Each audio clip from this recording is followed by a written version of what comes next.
Joining us now is Alamogordo Tigers head football coach AJ Cisco. And, Coach, I mean, it felt like deja vu, at least a little bit of different circumstances. But, man, what another tough loss for you guys. Yeah, and it's a tough loss for us, but it's another thing that's going to make us better down the road. I mean, that's the whole intentions of playing good teams. The Santa Teresa is a good team, and they made enough plays to win.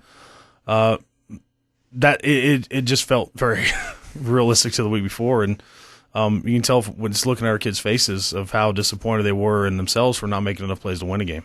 That's a winnable game. And this is, I mean, again, these are the growing pains of having some inexperienced guys, throughout the roster. It is. I thought we played well enough on offense. I thought there's 2 drives that we kind of really killed ourselves on. Defensively, I thought we made some adjustments and made some plays when we needed to. We also did some really bad things and a lot of bad things throughout the entire game that ended up biting us in the butt in the long run and when they made some big plays. But that's our young kids growing up, and it's us coaches. We got to get them to be able to execute for 4 quarters and do what we want. And it also, I mean, it hurts when, you guys like Stovall and Mayberry that have experience, they're on the bench in the second half of the game. Yeah. We probably could use them. So I mean, and that's something that we've talked about. We still have not played one game this year with all our best kids on the field. It's not going to happen anytime soon, and it's not a pity party. I mean, it's next man up mentality, and our young kids got to step in and fill holes. And it does hurt when you get in those crucial situations that your leadership from guys that have that experience aren't there, but it's also a moment in time where those young kids got to step up and become leaders because they're going to be called on to do that eventually. Yeah, and I think that, the juniors that have stepped up this year, guys like Herrera Hamilton and Barris and Marquez, I mean, you've got a lot of players that have really gone out there and put out some good efforts this season. Yeah, and if you notice anything about our kids are going to play hard. They're not going to back down. They're not going to shy away. And they're going to get after it for 4 quarters, and that's it. That's what our program is about: is developing young kids and turning them into great young men.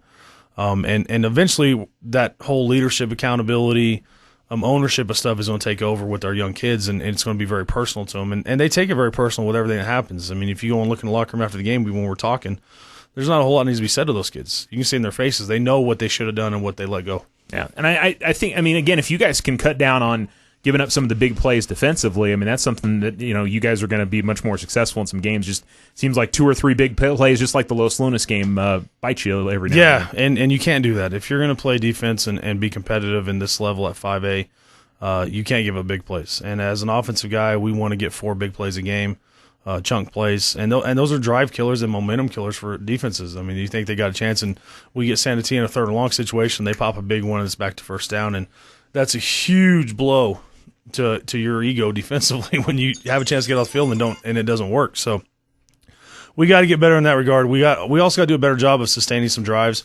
I felt that one of the biggest drives we had was that drive with 6 minutes left that we got a penalty on, backed us up, and we didn't sustain that drive. Had to punt it away. That was a drive we went in there and said, hey, they're not going to touch the ball again. And credit Santa Teresa, they made enough plays to get us off the field. Yeah. Well, you guys turn around this week and you play a Gadsden team who played Santa Teresa earlier in the season, and we'll have played a couple teams you guys are going to see a little bit later on. But certainly after 2 tough losses, getting out there and getting a win, I mean, that's number 1, I'm sure, on your list heading into this week. Yeah, and it's what we talked about last week. We tell our kids every day we got to be 1-0 every day. And we go back to yesterday's practice and today's practice and Monday's practice, and it's, did we win that day? Did we get better today? And then we can't even evaluate that until we watch film from practice that afternoon. And you go to yesterday, hey, we were 1-0 yesterday, we're 0-0 today. This week's 1-0. That's our goal. Be 1-0 this week, see what happens. We kind of forget about everything in the past, but it's going to feel really good. We told our kids it's been a long time since we got to ring that victory bell, and we need to get back on home after the game and get a chance to ring it, and that's important to us. We got to play well. Gadsden's not a bad football team. Coach Fascio has done a very good job taking that program from where it was at just a few years ago to getting them back there. They've taken the independent route to try to get numbers out, and they're increasing numbers because they're not playing that brutal schedule they usually play in the district. So he's done a great job. He's a good young coach. He's an alumni of Gadsden. He has a good pedigree. He was out on Yate with Coach McKee, and then he was at Mayfield for a while with Coach Bradley. So he knows what's going on. He knows how to build a program, knows what it takes. So we got our hands full on Friday. We got to play well. Well, and I mean, this week offense, I mean, you're going to go up against big guys in the line. There's going to be a little bit smaller. Is it smaller than the last It's every couple week, weeks? man. We're tiny, man. We're the small guys.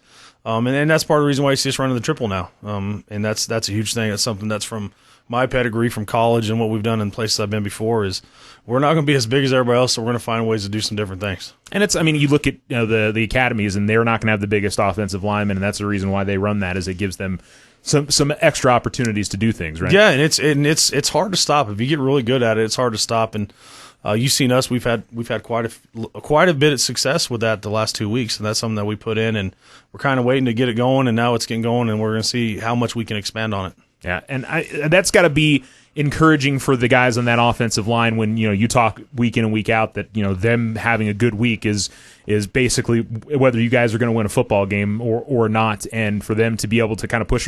77 for Santa Teresa was just monster. Wait till you see the one Gadsden's got.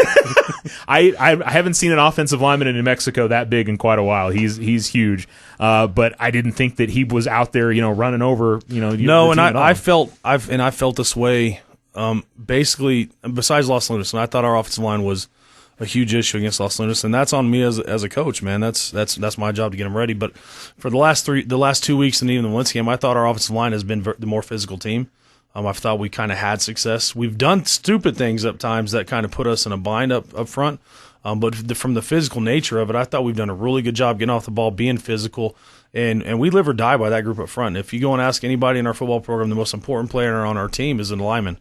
And they understand that, and that's what we hang our hats on. Is our up front, both on both sides of the ball, offense and defense, we are going to control the line of scrimmage, and our kids understand. Even when you get to the NFL, the team with the best offensive line is going to win. The team with the best defensive line is going to win. Look what the Buccaneers did to the Chiefs in the Super Bowl. Control line of scrimmage, that's a huge deal for us, and I'm excited for our young kids. Even though we're not the biggest, we're going to be the toughest, and we're going to hit people in the mouth. Well, and I'll say, we've talked a lot about the offensive line, but we saw last week especially the defensive line was getting good penetration and was causing some problems.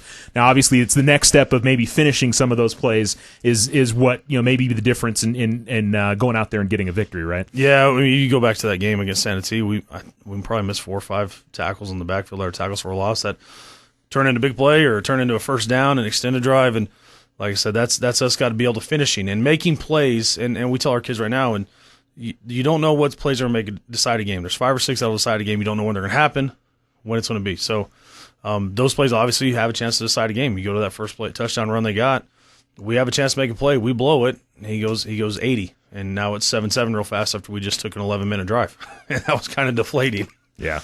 Well, certainly you see the possibilities, which is the big thing that, if there's some things that get cleaned up, you guys are real close to being where you want to be. We are, and that's what we tell our kids. And I told our kids the other day, I said, we're not a bad football team. We're not the smartest football team at all times, but we're not a bad football team. And our kids are starting to see, we're really close to being something that could be really special. Even through this year and then going into next year going forward, I think we're a lot farther along than even a lot of us as coaches thought we'd be at this point. With such a young football team. And that's the exciting part, and that's what's also the frustrating part with the last 2 weeks. Those are 2 games we probably should have won, and we didn't make enough plays, and we got to teach our kids how to finish. All right, well, we'll see what happens this week.